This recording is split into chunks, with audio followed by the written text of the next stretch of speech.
each different bubble of reality is true. A galactic historian is a person that looks at all the lines of dramatic karma. Nudge, nudge. It's the Holy Grail. Empires. Mysterious. It's counter psychic intelligence. Why is DNA farming of this star cluster so important? Because we do manifest our reality. We do create our reality.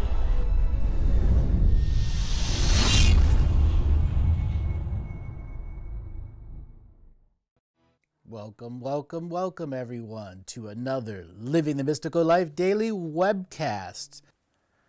Here is an emanation teaching for the nature of the now. I now pick up the mantle of responsibility and journey and begin the walk with power of the dreamweave as a source to assist all frequencies of life force at understanding the position of reality of Earth. Aho, Earth Mother, who holds the sacred space, so I may create sacred space within. I call to you at this moment of moments in which I look at the wholeness of myself and all forms of reality. I call upon the earth to assist me in unraveling the story that is me unfolding in my perception of the now. Help me use hindsight and foresight in a method and manner that continues to co-create within our realms. It is here I choose to make spiritual contracts with streams of dreaming light in the ancient past, in the ancient future, and in the ancient moment of these present now. The healer's tools are laid out in ceremonial fashion.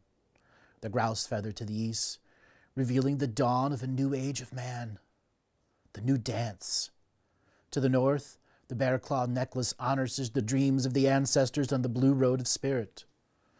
The south direction holds the cocoon of friend butterfly, waiting for us to become innocents with the joy once more, transforming our state of life into the next layer of the dream weave.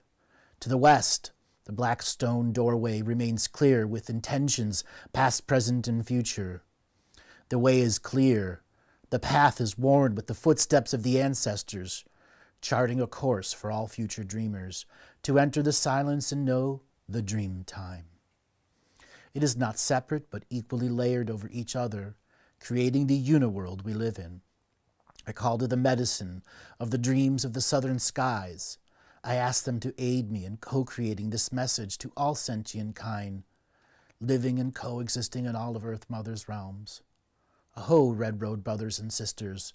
We call out beyond the dreamweave, direct to your knowingness heart space. We, the unified uniworld of perception, speak these words of dreaming unity. Know all is well. The path is clear. All frequencies of light now flow in and out of the uniworlds of self-expression. The next layer of knowingness is for those on the red road, living blue lives as equal co-creators in the dance of life. Your spirit has done its work on both sides.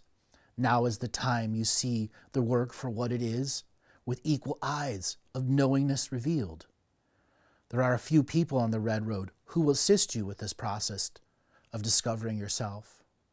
During this process, many other red road walkers will come to you, asking them to engage you with their magic and your magic. Your answer will be no, unless they can manifest clarity of heart space, love without strings or conditions attached, and the willingness to expand their knowingness. You, the individuals, must know you are special and unique beings created solely for the moments of now. After the moments of now passed, and the world comes into balance, a great reassembling of Earth's greatest champions will be reunited in spirit council.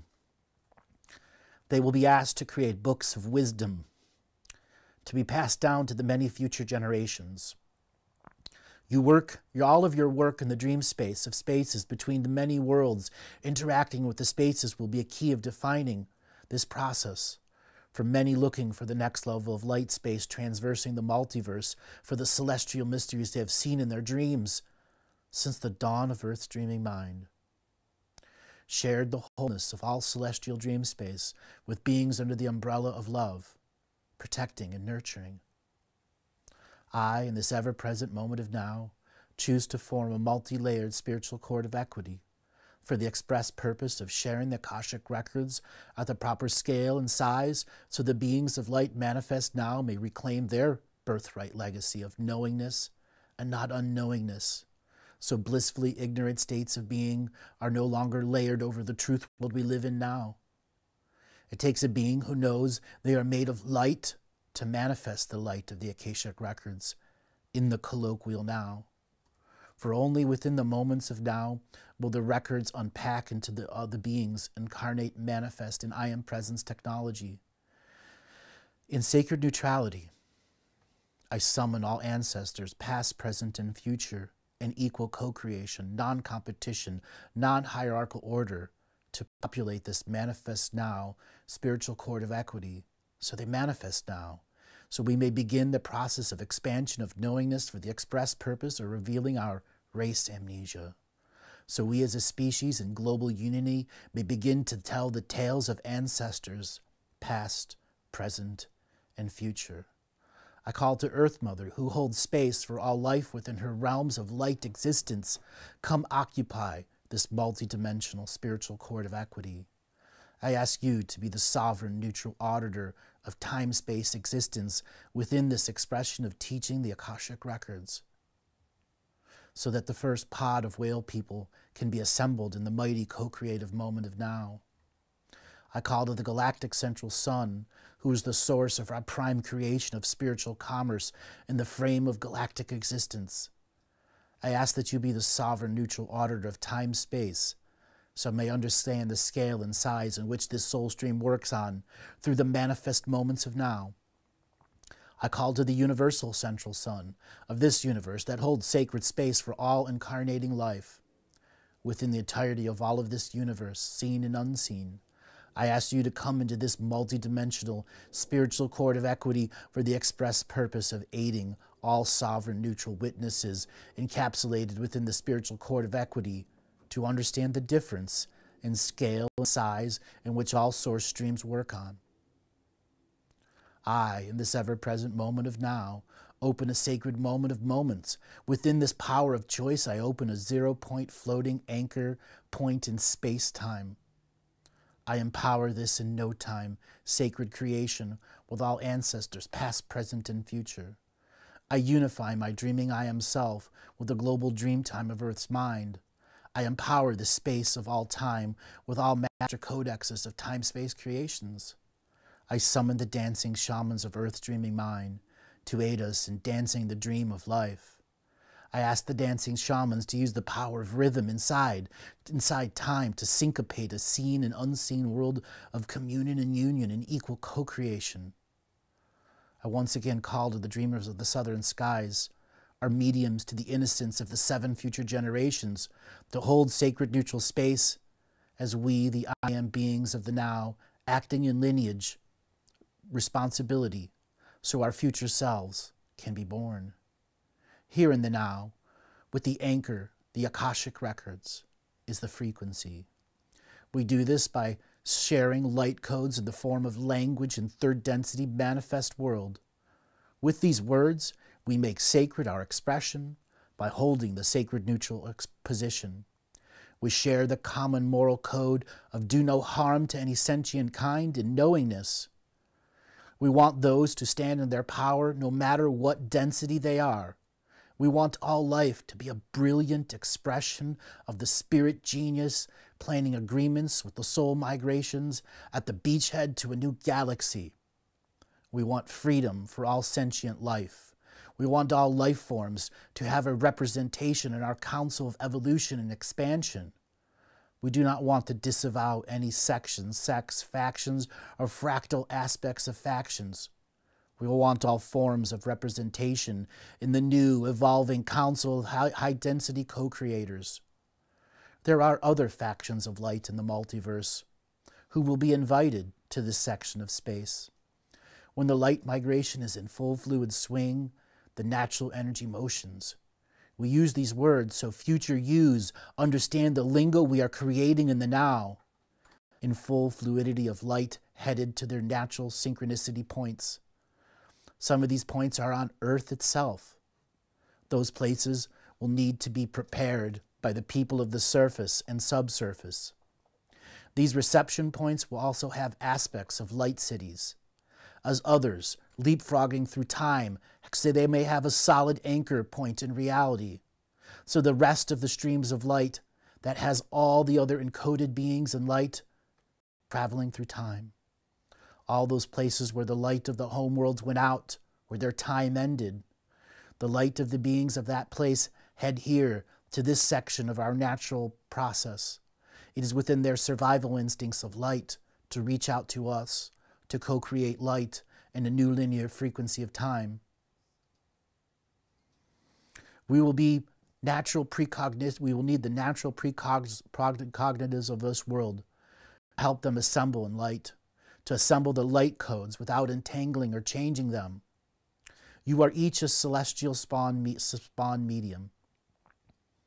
Many others will follow.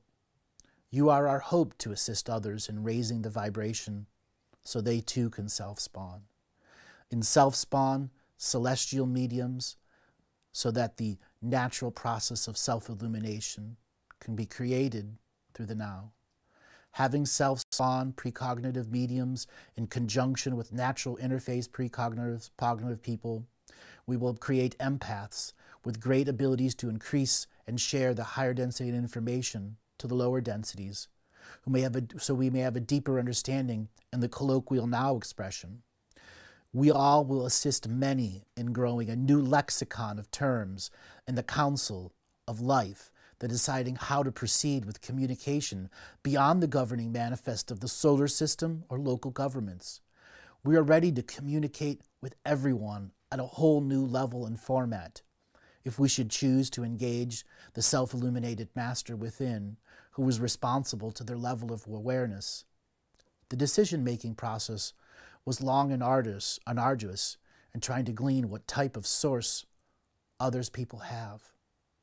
It is the oracle seers of the now that we're asking to step forward, to own your power and other lingual expressions. The higher density information can be encoded in light language of the now. Many of you have done it throughout your process, not even knowing it.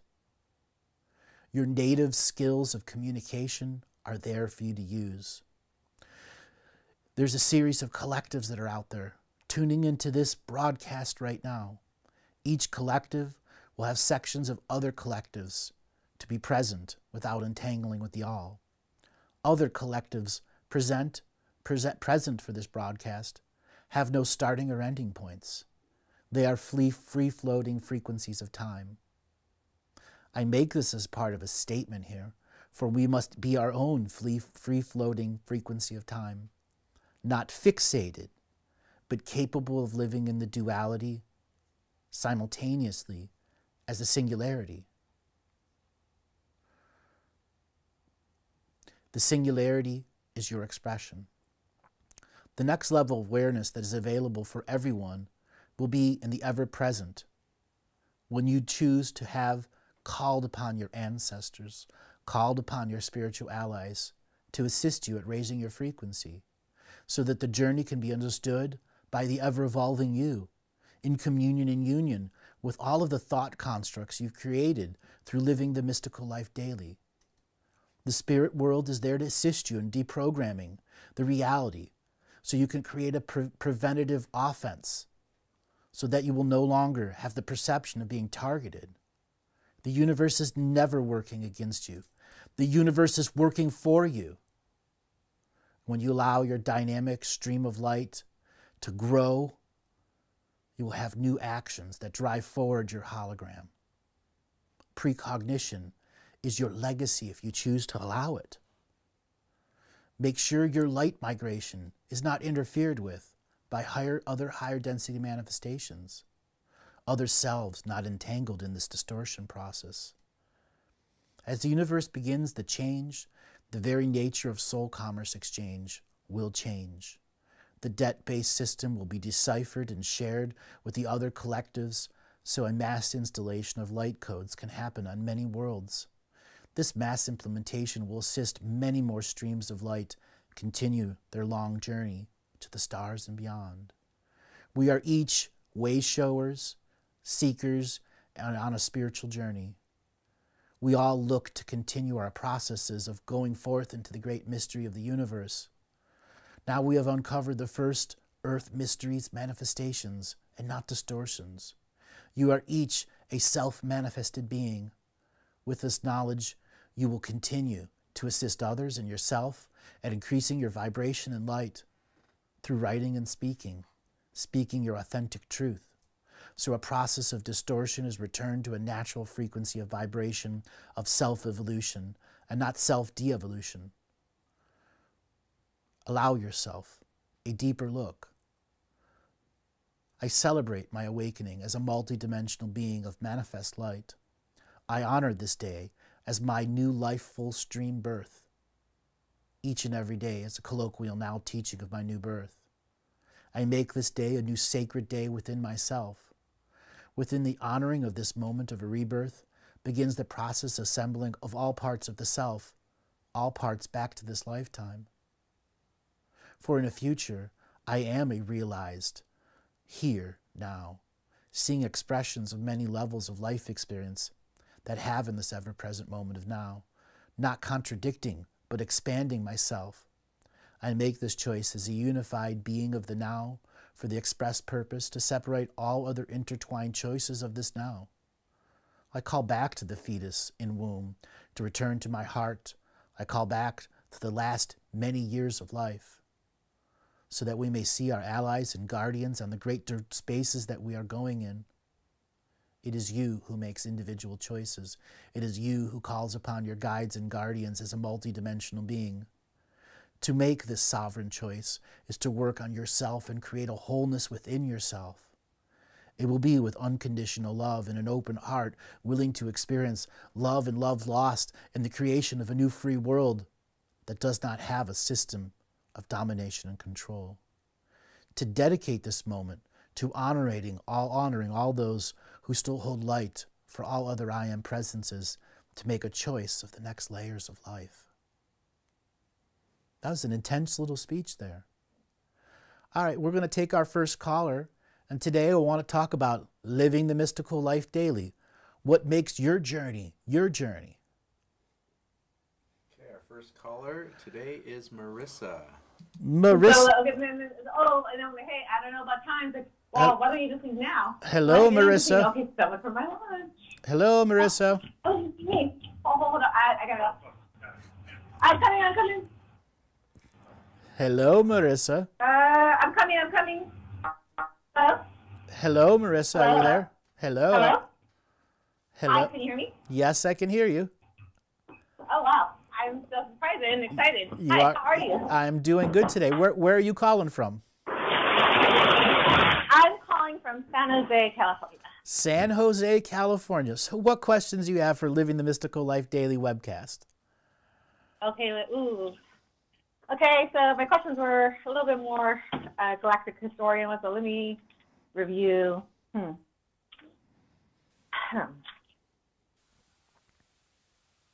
Well, can I read off a few questions that I have to me, and then you answer whatever feels the best? Sure. Let's go ahead. What do you got? Does that work? Well, thank you so much for the time, and I appreciate all of your teachings. I want to go ahead and say that beforehand. And looking forward to seeing you at Mystical Life Daily. So I think my biggest question is, what is best for me to know, hear, remember at this time for my soul's development? Or you just, in your reading right now, I would like to know, how can I bring forth the illuminated master within me? Okay, let me answer that first. Or let me answer, how do you bring forth the illuminated master in you? The first answer is dedication. The second answer is focus. And that's something that's drastically missing in your life, both dedication and focus. There was an earlier time in your life where dedication and focus meant something to you, but there was a severe breakage in what was your faith of dedication and focus. And there are traumas in your lifetime that you must face. You can no longer ignore, because that is what stops self-illumination. That is the shadow playing with you. Have you had other teachers telling you to do shadow work?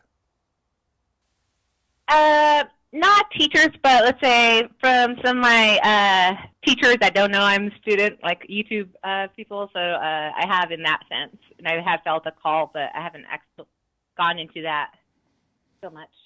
So you're at a fork in your road. I feel the fork, and I'm not sure how to steer the direction, and I feel like I have too many impulses to where, like, there's too many different pulls to where, what do I actually give dedication to? Because there's yourself. a few different the varieties of hell. Always yourself. You cannot give dedication away to an external source. Okay. Really decipher those words. You cannot give dedication away to an external source. That includes project, places, people, and spaces. If you're doing it, you're dedicating for doing yourself, because there's millions of other things you'll learn beyond that dedication. Dedication to changing the self, dedicating to uncovering what's in the self, dedicating to healing the self, dedicating yourself to being your own self-illuminated master. It's pitching your own sail and believing in yourself. How can I do that more better than I am right now? Brutally honest, put and blunt, get out of your own way. And stop allowing other people to lead you into another direction.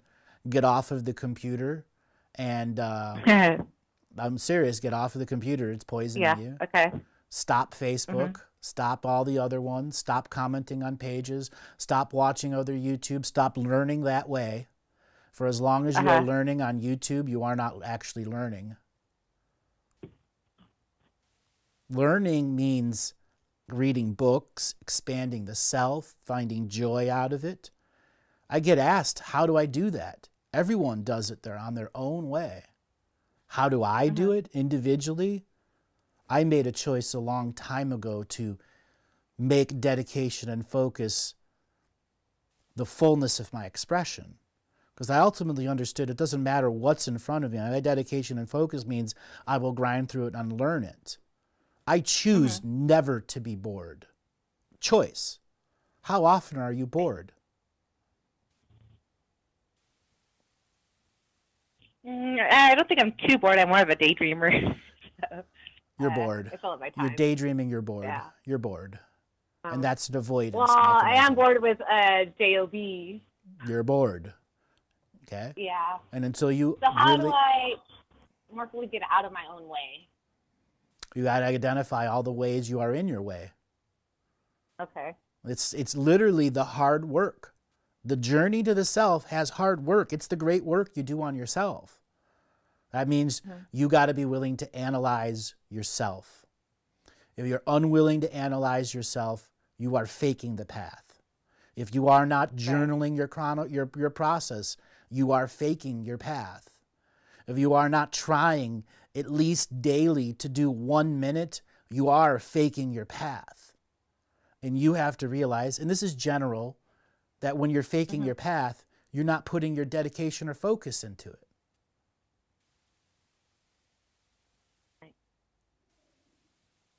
You got to be willing to list at any given moment the 5 things you are in your way. Okay? Right now, what's stopping you from making a choice to be a dedicated, self-illuminated master? The perception of not enough time, although time is there in a sense, but at the time, time to dedicate. You blew your own argument up by saying time and no time. Right. And that's where you got to start deconstructing. It's a perception, and sometimes I feel it. Yeah, you got to start deconstructing those moments in which there are limitations. This is known as arguing for your limitations. Oftentimes, we argue within ourselves for our limitations. And when you find yourself arguing with your limitations, that's the moment to stand up inside yourself and say, no, I'm no longer spending energy on arguing for my limitations. I'm arguing for my great journey. That it's time for me to go on my great journey and to stop limiting myself. You're pitching your sail to yourself. You're being run by programs. Many people run into this. Many people run into this. This is not, unique for you, but, well, it is in a sense, but getting out of your own way means chronicling yourself. How many pages have you written your personal diary this year? Not too many, but I have had the intention of increasing. How many actual especially pages? those- How many actual pages? Less than 20? Less than 20. Okay. For everyone that's out there, by this time of year, if you don't have more than 150 pages, you're faking it. That's dedication. For those of you that want to truly be dedicated to being a self-illuminated master, if you don't have 150 pages by the end of the year, guess what? You're faking it. You don't have hindsight and you don't have foresight without chronicling your experience. This is throughout all teachings, all teachers. That's self-illumination. Going back to look at what you've learned by creating a manifestation of mind, heart, and writing. Writing can be typing. Writing can be recording your voice, so you go back with hindsight. So what does it take for you, darling, to get caught up on chronicling your journey? You know, sometimes I feel like I have so much, but it takes so much energy to write down, and it's like my mind is so far ahead of where my writing is. That's arguing for your limitations, right there. Correct, and I'll release that. I'm ready to release that.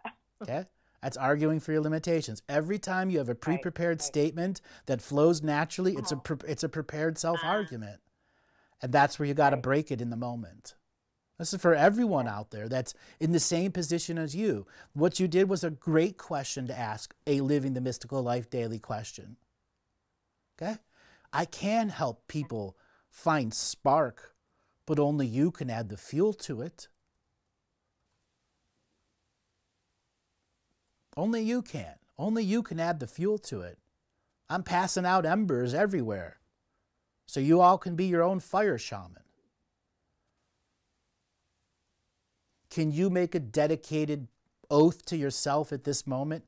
By the end of this year, I will have written 100 pages on what my previous year was, what 2017 meant for me, what I learned.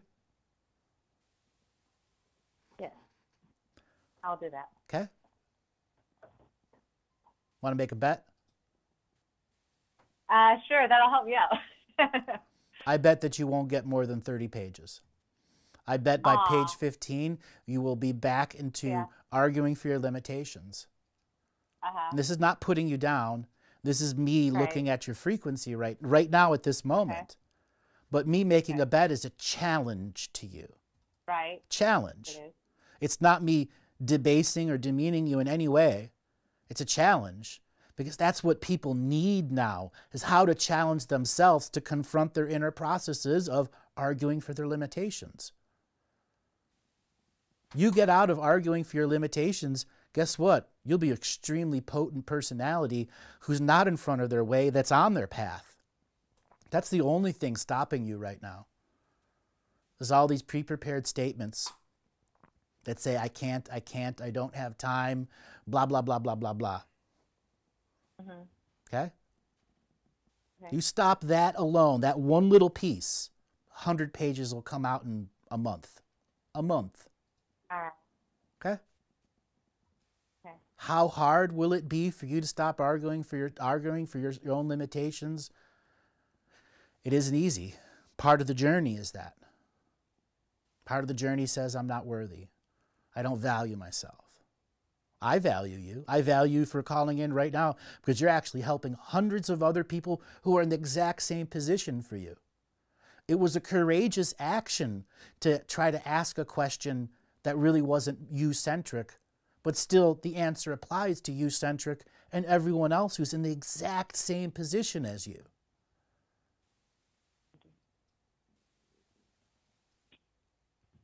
What are you doing as a job right now? I work for UPS. You delivering. Okay, so you do what, 150 package deliveries a day? No, I'm actually lucky in that regard and do way less than that, but because I'm half in, half out, so I start earlier in the day, do inside building stuff, and then I go out and I tend to be the help of the other people, so okay. I get some variety in there, and that also means fewer stops as well, thankfully. Okay. So about how many hours a week you work? About 50-ish. About 50-ish. About 11 hours a day, more or less.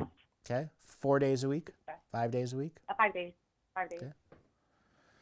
So, and that's pretty much every week. The extra overtime is necessary?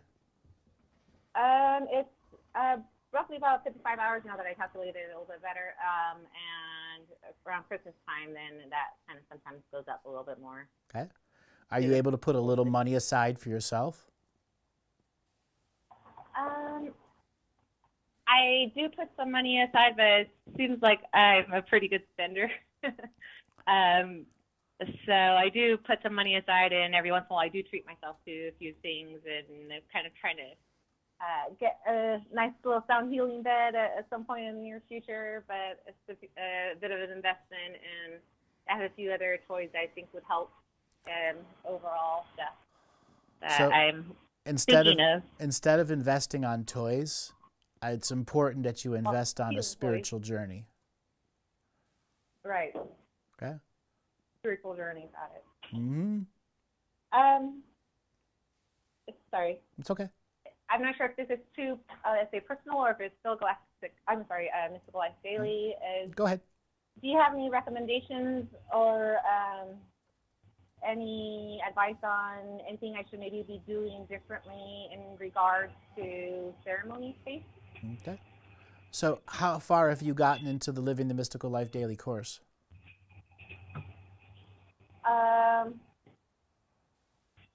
I'm not sure how to answer that question. I've been having a hard time doing the recordings. I just did one the other day, the long one, but then it didn't come out because I kind of got to do it over. I did a couple a while ago, and yeah. So now since it's coming, I was like, okay, it's almost like the challenge. Let me try and finish this all up before I go to Seattle again. So my thoughts were. your question was, how do you help yourself in spiritual and ceremony? Right. By taking right. those words to your ceremonial space and doing them as an out loud emanation process, separate of the recording process. Okay. The reason I make an integral part of the teaching with recording your own voice is so you learn self-discernment. There are other times you just need to be in, I'm not worried about what I'm recording, I'm now emanating. You need to be in the emanation aspect. The words are one thing. Believing them and emanating is another. So put aside 15 minutes a day to make those 15 minutes sacred, so those little parts of the course begin to become part of your daily life as your daily ritual ceremony. You know, starting with the peacekeeper on your way to work. Okay? That's 7 paragraphs, 380 words, or 580 words. You could have that written out on your phone and go through it. You know, be willing to integrate more ceremonial time. Got it. That's the key.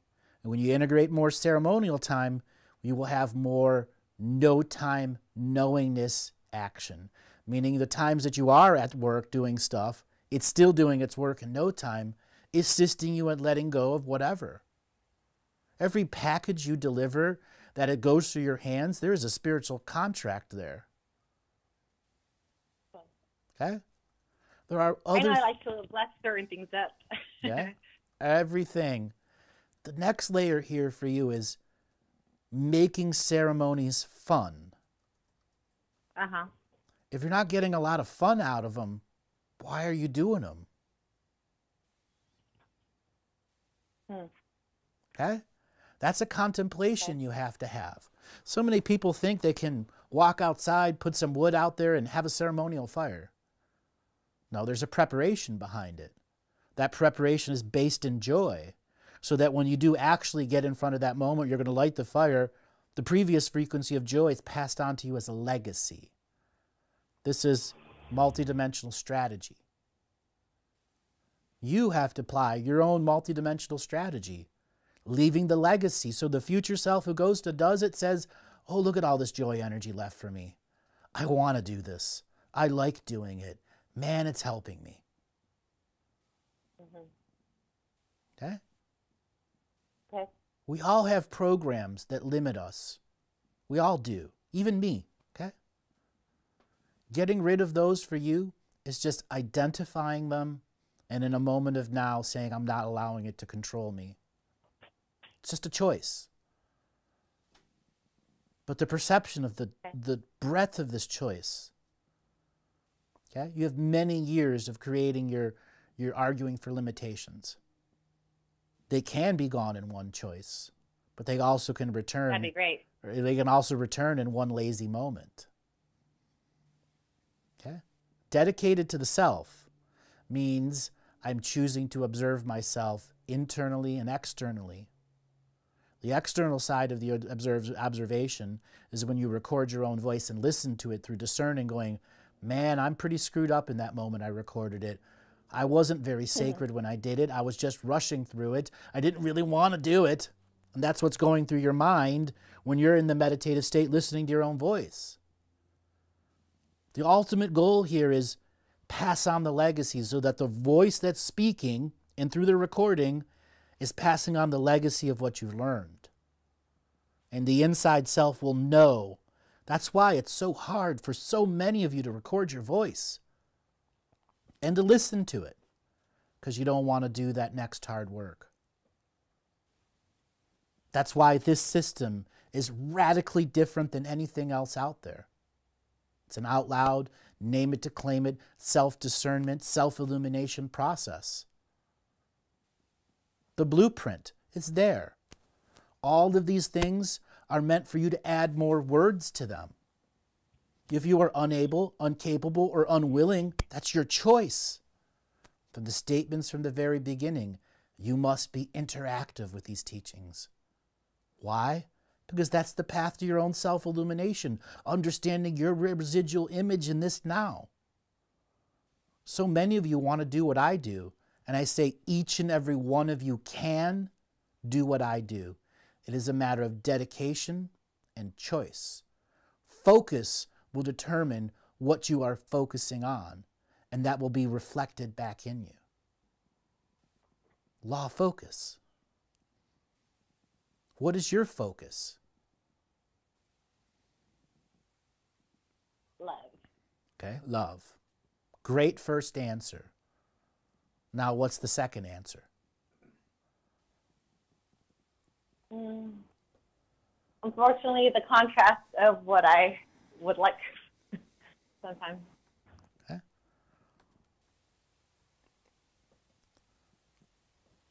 The contracts of what you'd like. That comes with knowingness. You want knowingness. Love and knowingness. Right. Okay? What are the two things you don't want in your life? Disharmony and other things in that lower vibration. Okay? How do you get beings of lower vibration out of your world? I just attempt to clear myself, various means, but having the intention of clearing myself, but sometimes I feel like I do have that other energy that just is not mine, so it's like, okay, release and let go. Or I guess reflecting, right? Reflecting and recognizing that's not mine, and then after observing myself, releasing that because it's not mine to begin with. Right. So here is where you've got to start going into your personal I am self diary and writing these things and then adding to them, and then go back once a month or once a week when you're having your period to see it. In hindsight, you will make your greatest advancements to the future. I want you to know you are an extremely potent and powerful being, and literally the only thing holding you back right now are the arguments for limitations. You are not a damaged being, okay? Whatever heartaches or heartbreaks you had are minor in comparison to the millions of others that are out there. You've led a good life. It shows in your aura. Okay? Now you got to believe in it.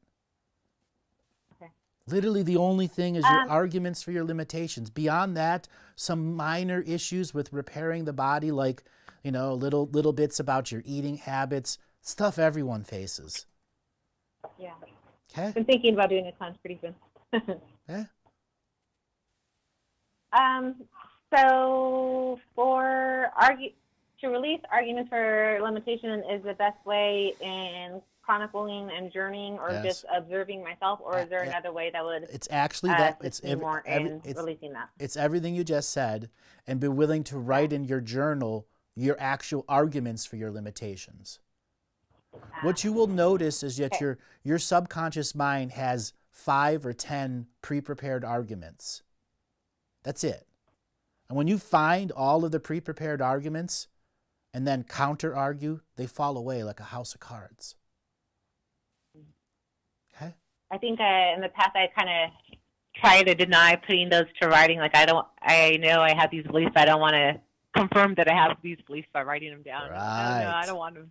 You don't want to face. You didn't want to face the self. By literally writing them down, you create alchemy of change. Because when you go back and look at it and go, man, was I just arguing for my limitations on that one? Or man, I look back at myself, holy shit, I can change.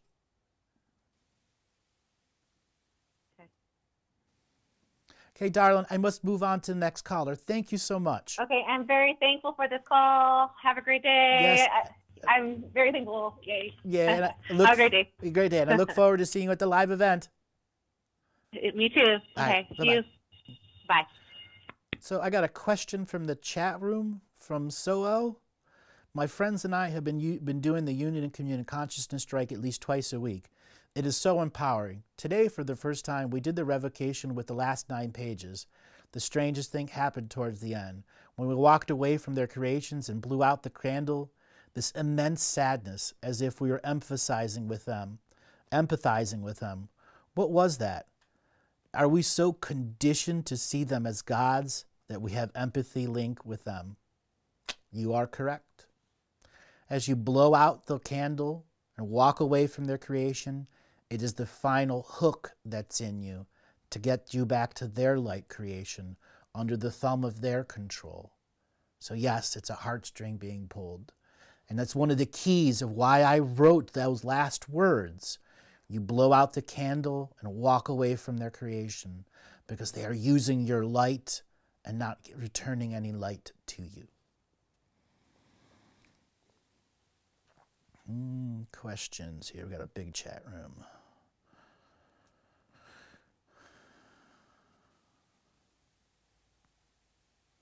All right, here's one from Lightship Captain.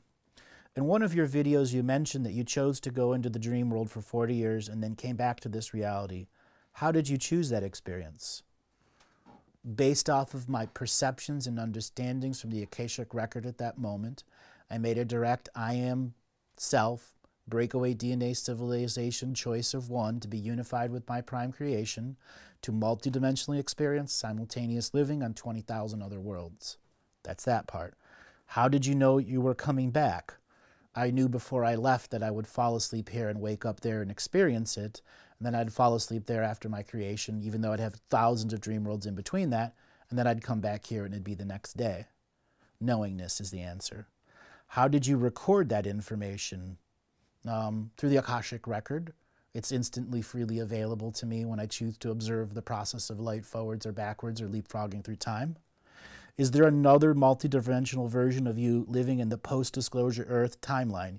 Yes, and I've stated that since my first show coming out. In the post-disclosure time, and can you communicate? Yes, I do communicate between the two. So there's my answer to that, Lightship Captain. So next question. Here's one from Danny. Andrew, can you address the use of addiction management drugs like methadone and the limitations they have on us? Yes, I can. Thank you for that question. So addiction management is its own dragon eating its tail. Now, I've treated thousands of private clients and public clients that have had multiple forms of addictions. The worst forms of addictions come with some form of ancestral curse. And those drugs like methadone that do give a bridge out of an expression, but ultimately damage the expression at a different level. There are spiritual contracts that keep people at the poisoned or polluted level.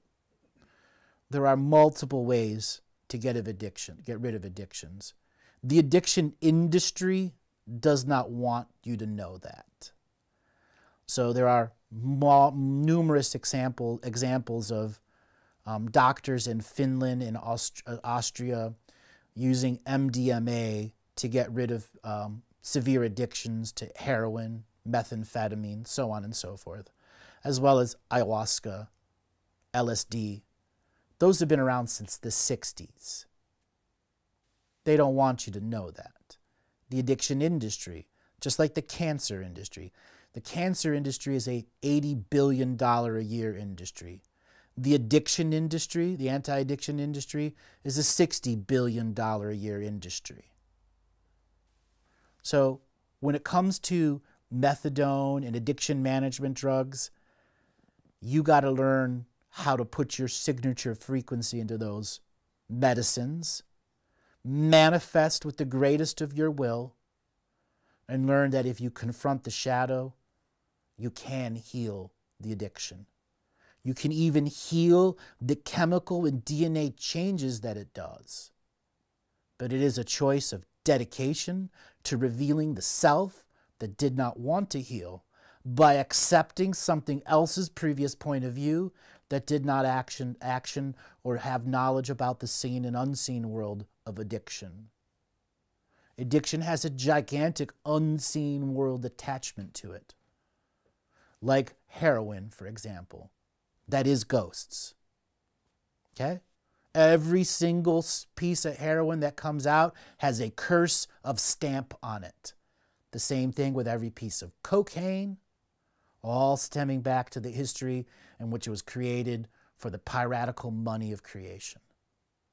Till you see those things and allow those things to transverse out of your perception so that they cannot have hooks into you, bringing you back to the drug.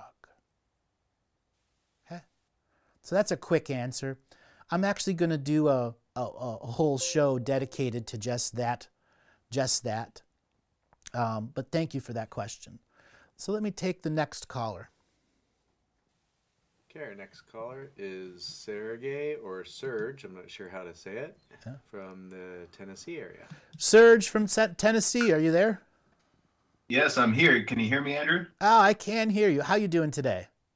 Pretty good, pretty good. How about yourself? Doing good. It's been a while since we talked. It has. A lot has changed, and been starting the course, so thank you for all that you do. Outstanding. So what questions do you have today?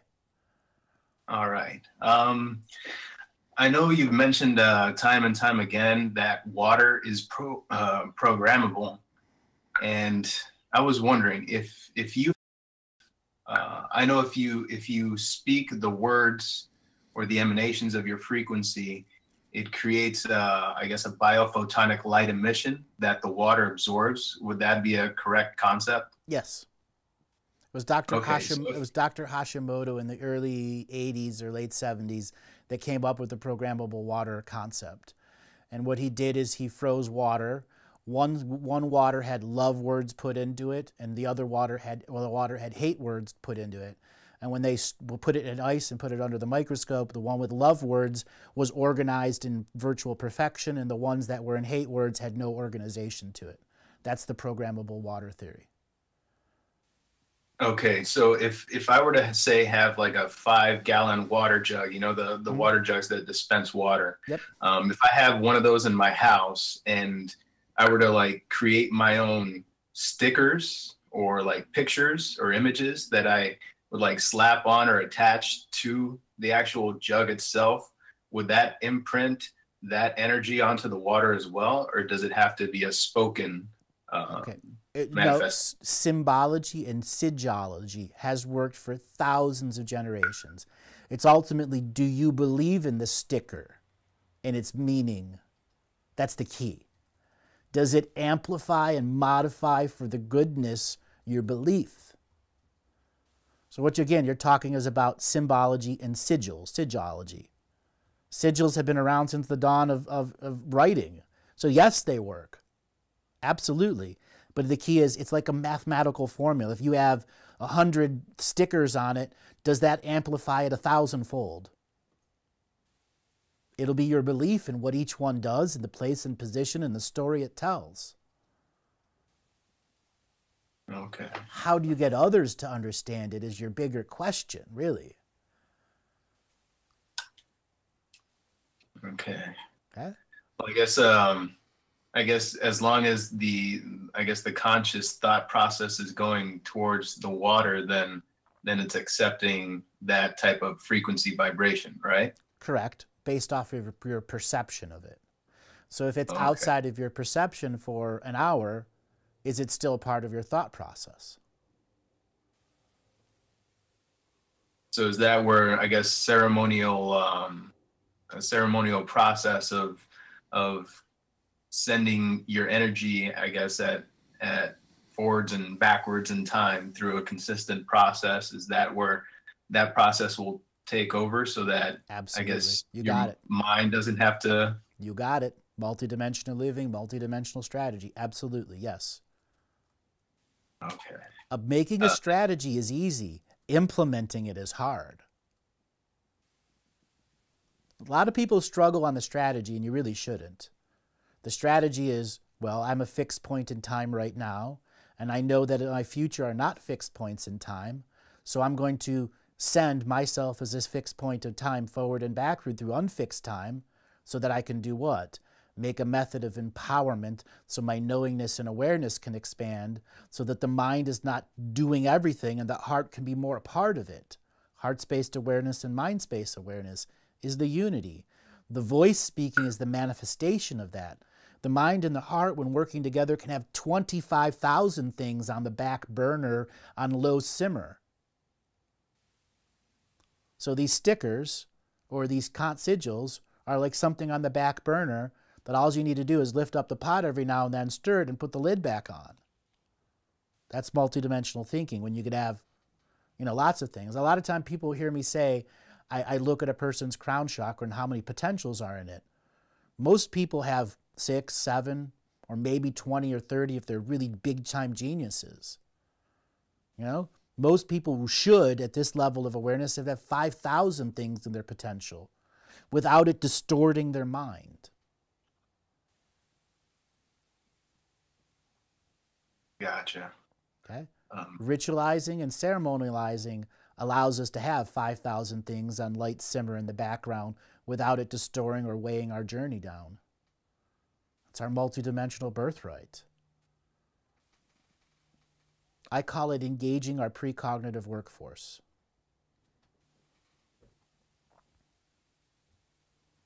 Okay. There's another question I have that's, I guess, kind of associated with the water aspect. Mm-hmm. Is there a way that people with injuries on like certain bones, or like say surgeries that they had that are still really painful years later, is there a way, an effective way, to retemplate those affected bones to like copy the information of the liquid and the fluid and the bones from the good bone to the one that has been damaged? Are you referring to cancer or necropathy in the bone? More like when a bone breaks and it heals and it has extra calcite deposits and it starts to like get bigger, I guess, over time. Is there a way to, I guess, return that to the normal template? No, and you really shouldn't, because that breakage was a spiritual contract and the repair was a spiritual contract. What you do is you treat the trauma. By treating the trauma, you do exactly what you're saying. You change it back to its natural blueprint. The natural blueprint was to have a breakage there and fixed by the self. By releasing the trauma of the wound, you change the energy and the signature frequency of it. back to its original template. Trauma Even release. Trauma release. even if the pain is like still there. If the pain is still there, there's still trauma there. Okay. Most of the time when people, let's say people break a femur bone or an arm bone and there's pain years later, it's because the fascia around the bone, when it's healing, the muscle shrunk and the fascia got very tight. And when you start to build muscle up again, your fascia never released. So having cranial sacral therapy with or somebody with full-on myofascial release, so that you can release the actual webbing structure that's holding the muscle, creating pain. The other part of it is the nerve ending damage. This is the true trauma release of the injury itself. The injuries are standing points in time that are echoing forward and backwards in time. Pain, pain, pain, pain, pain, pain, pain, pain. And your empathic self is taking that pain, pain, pain and making it a manifestation through neural synaptic processes. Example, when you have somebody that loses an arm and they have phantom arm syndrome. I've worked on many patients who have lost the arm, and I've been able to put my hand over the energy of their hand, and they can feel me touching it. Okay? Phantom pains are real pains too. Uncovering the trauma is the key to releasing whatever pain is there. So what was the injury you're talking about? Well, for me, when I was in high school, like almost 20 years ago, I broke my ACL and meniscus and tore my knee, and I had to have surgery. And you know, I've still been able to function just fine. It's just, you know, years later, the pain still lingers sometimes when I push it a little too hard.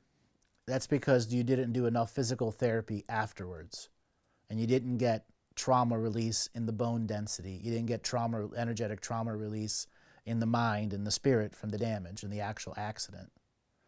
So something for you to do is to go back into the moment of the accident as the advanced being of the now and send treatments backwards in time to yourself with a strategy that's saying, I know the day I heard it, I know the day I had surgery, I know the day I recovered, and I can think of 5 or 6 other days that as my strategy, I'm going to go backwards and heal up into this moment of now. So 20 years ago, I'm sure you can figure out once per year where you were during that time and go back to yourself and do a traumatic release on the injury. And you make that a ritual of strategy that you have dedication and focus to resolve. You will change that leg. You will change the way you walk. You will get your youth back into it, because that's what that damage did. Took away part of your youth. Made you a grunting old man every time you stood up and sat down. How many times you make that moaning sign when you were 20? You're like, ugh! One too many. One too many. Okay? When I was 22, my whole leg, you know, did a left angle, and I severed my ACL, my MCL, fractured my kneecap. You know, my kneecap was like 10 inches out of place. So yeah, I know what it's like to recover from that. Took me 18 months to learn to walk. But when you're sending the treatments backward in time, you're not actually changing that the event still happened. You're just mitigating the trauma associated still with what the injury was. Better answer is changing the way it's stored as a memory in light. Okay. And then disconnecting the sympathetic and parasympathetic of that moment to broadcast to the future pain, pain, pain, pain, pain. That's what the trauma release is turning off that moment of intense adrenaline pain. Okay. Okay? It's like a white noise always in the background, and you can take the white noise out. Yeah, that's the key thing, is mitigating the white noise so that you can get some peace and calm. That's right. So you can target, you know, the 20, you know, once per year. And then as you get closer to the present time, the present you is going to feel a change. And then the present you has to be willing to let go of what the future injuries might feel like. Because the last 20 years, you probably don't realize that there's subtly a part of you that's worried about another injury. So as you get to the present person, you've got to then release all the potential of future injuries. You know, when you blew your knee out the first time, steps were horrible, weren't they? Yeah. Every time you looked at a step, you're like, Those are the other things you're going to, that's the next part of the multidimensional strategy. Okay? Think of about those times you worried about re-injuring yourself and removing them as a trauma. So then when I go back to that moment in time of when the injury happened, am I going back by accessing the Akashic records at that moment, am I just recalling a memory? Memories. Starts with a memory in which you're choosing to make sacred, so that the ancient future now can come back to a previous past present now for the purpose of healing.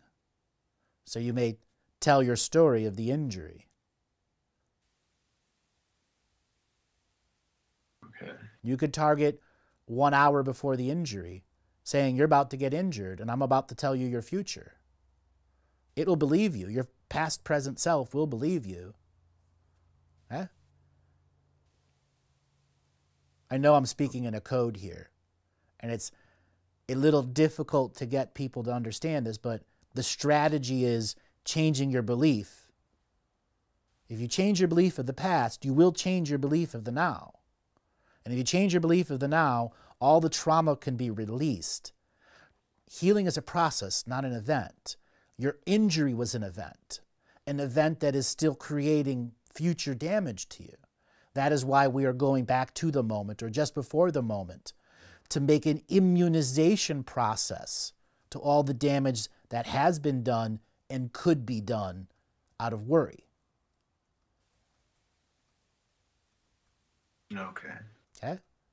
This same technique applies for any injury, spiritual or physical. Abuse. I do this taking people back all the time to release that. But the key is making it sacred, ceremonial, and projective with love and joy, so that the past self goes, hey, that is me. Without a doubt, that is me. You know yourself better than anyone. You know what to say to yourself at that moment to get it to believe you. The challenge here is, can you do it once, twice, 20 times? Do you really need to do it 20? No. Probably 8 or 9 times you'll really get the gist of your releasing and how it's changing you. Until it's become such a cyclical process, you've nibbled away until it's all done. And the next thing is, well, what other injuries do I have? Oh, look, I did that to stubbed my big toe when I was 9. I'm going to go do that one. I broke up with a girlfriend that destroyed me. I'm going to go do that one. So, choice. Well, I guess the last thing I wanted to end with is I've been doing your advanced heart meditation recording in my own voice, and I've done the shaman's death and the other contract revocations, and the one with the 15 multidimensional beings, and I've created a few of my own. And the other day I think I walked around the entire space just for about a solid hour reading that, and a couple of days later I've been noticing that in the mornings, right before I wake up, like the moment, not when you're asleep but not when you're fully awake, that like in between state, I've been able to like have these images in my mind where it feels like I'm creating and manipulating things that look like they're almost like physical constructs, but it's like bubbling, moving, shape-shifting, kind of like going all over the place. And I definitely have been feeling some different type of energies in the last couple of days. So that's definitely something I wanted to let you know and say thank you. You're welcome. When you start putting the dedication, it pays itself back over and over again. That's why in that advanced heart meditation, I put those lines in there to imprint into your marrow. I want mystical experiences that I can come back with full knowingness, so on and so forth. Those are so vital to be imprinted into you, because they were never imprinted to you at a young age where they should have been. When you take multidimensional strategy and control, It pays you back in the now and the knowingness with the experience. You know things are happening. You know your pot of stew is simmering. Now what other spices do you want to add? Yeah. And it's definitely it's definitely a process. It's like a good paced marathon. Right. That's why I call it the multidimensional triathlon. When you build the muscles for the triathlon, mind, body, and spirit, it pays itself back in knowingness and your ability to perceive the unseen where people don't see. Things that are obvious to me are not obvious to everyone else because my state of perception is different than everyone else's.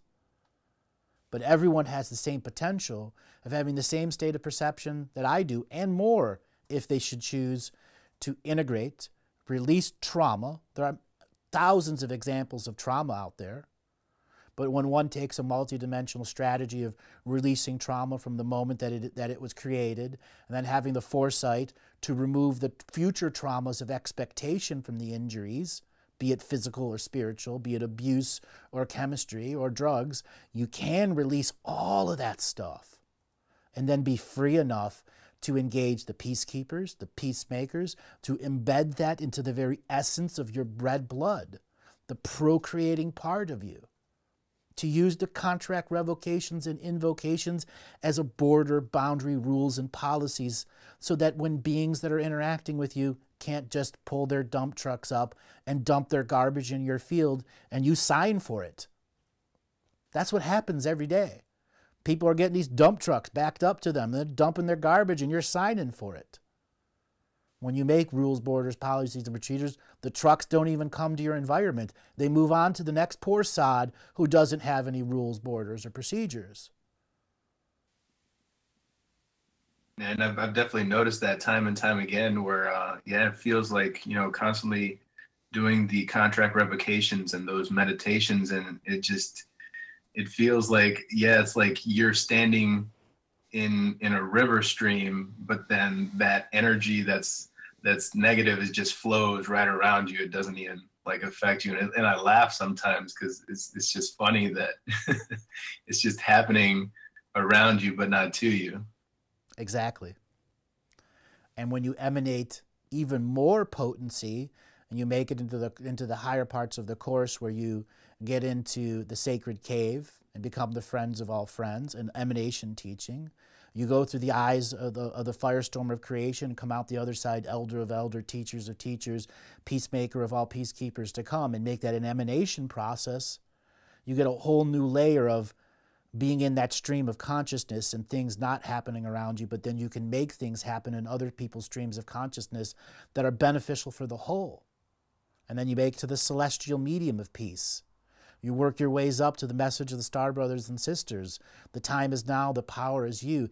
Each time getting a greater understanding of how to be your own precognitive functioning self, with an entire dream world of I am selves beings there in non-hierarchical order, non-competition, assisting you in equal co-creation. Making that a part of your living the mystical life daily. That is the blueprint for nonlinear life pathing. We're not limited to this linear time. Roman numeral time is the great addiction.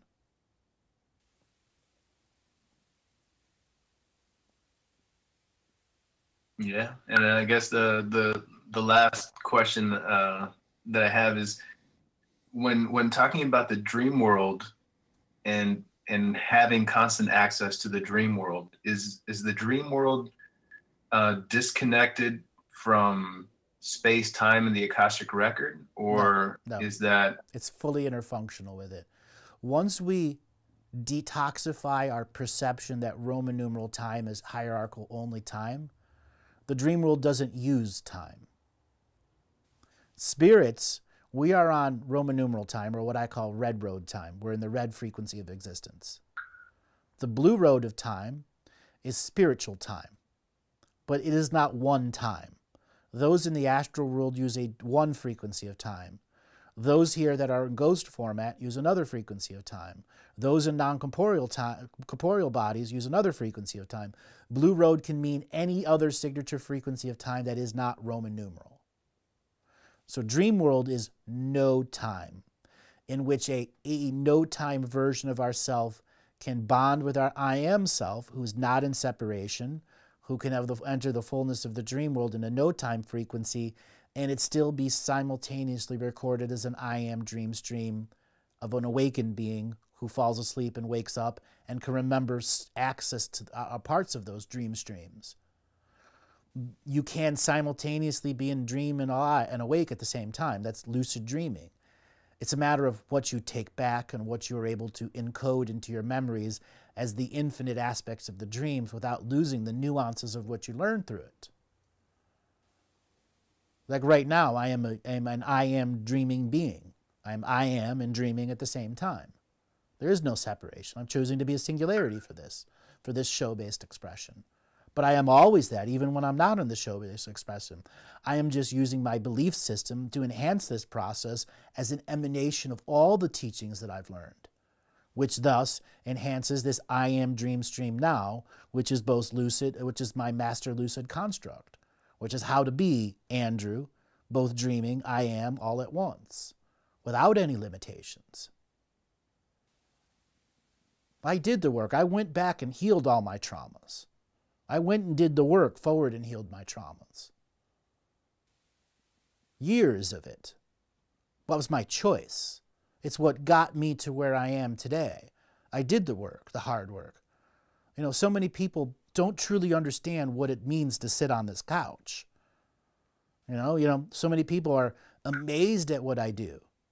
I am barely touching the surface of what I can do on air. I know, Serge, you had a private session with me. How did that change you?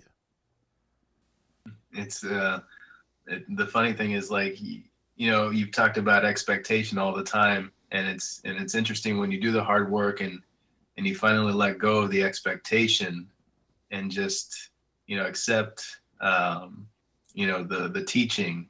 It's like things fall into place, and then you do start to get that mystical experience when you no longer keep searching for it. Exactly.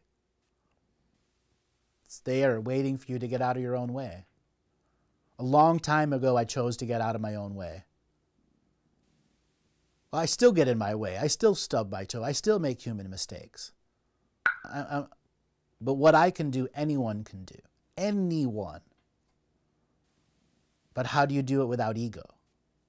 So many people, they confuse aspects about me. I am equal co-creation, non-competition, non-hierarchical order. I am dreaming self. Non-duality, non-separation, singularity. That is my emanation. That is my belief of who I am. I believe everyone else can do that too. Did it take 20 years to do it? Oh yeah, it did. 20 years of dedicating to healing the self.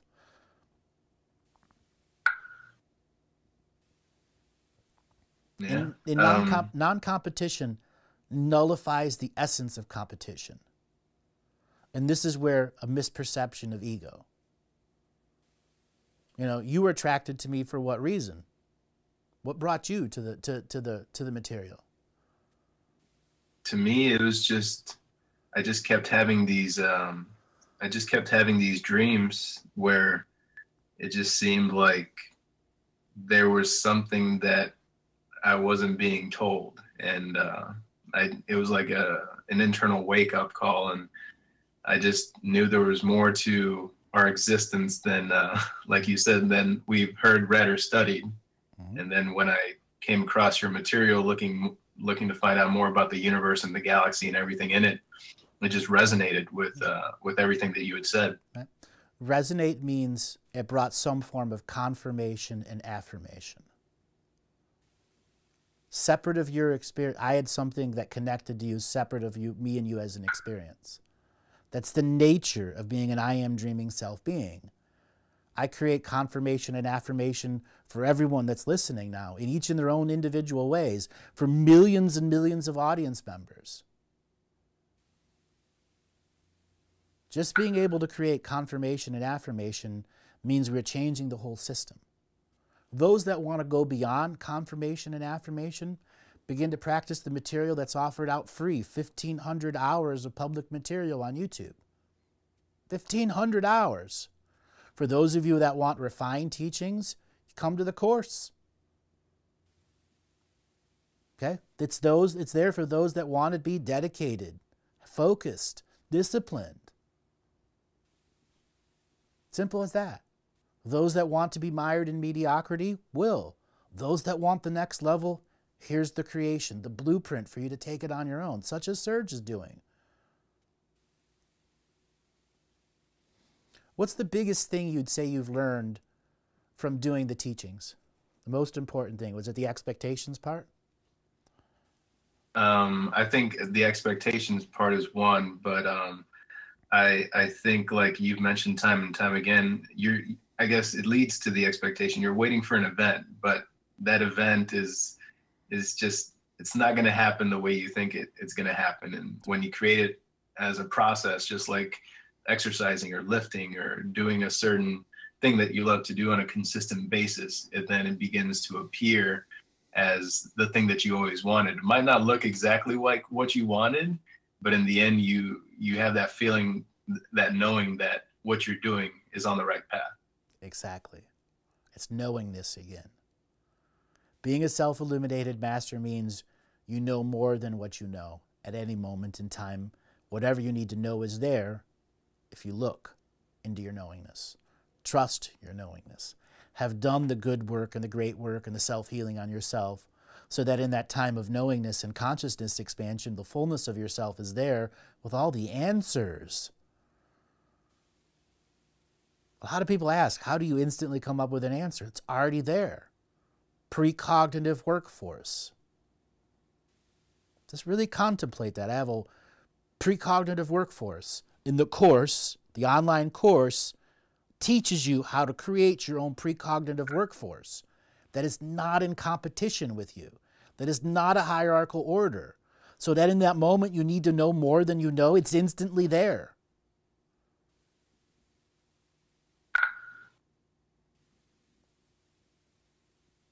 Yeah. So do you have any last questions you want to ask, Serge? No, I think I've taken up definitely more than enough time, and every time I'm just blown away by everything that you've put out. So I definitely want to say thank you, Andrew, for all that you do, and I'm just trying to continue to focus on making this a process and not an event. Very cool. I look forward to seeing you at the event, man, and take it easy.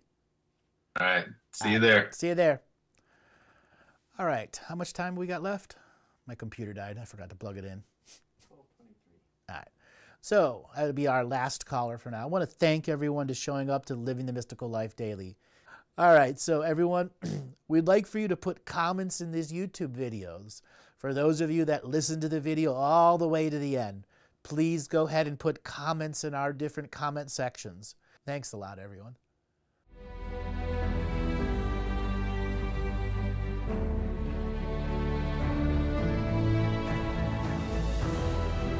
Each different bubble of reality is true. A galactic historian is a person that looks at all the lines of dramatic karma. Nudge, nudge. It's the Holy Grail. Improvise. Mysterious. It's counter psychic intelligence. Why is DNA farming of this star cluster so important? Because we do manifest our reality. We do create our reality.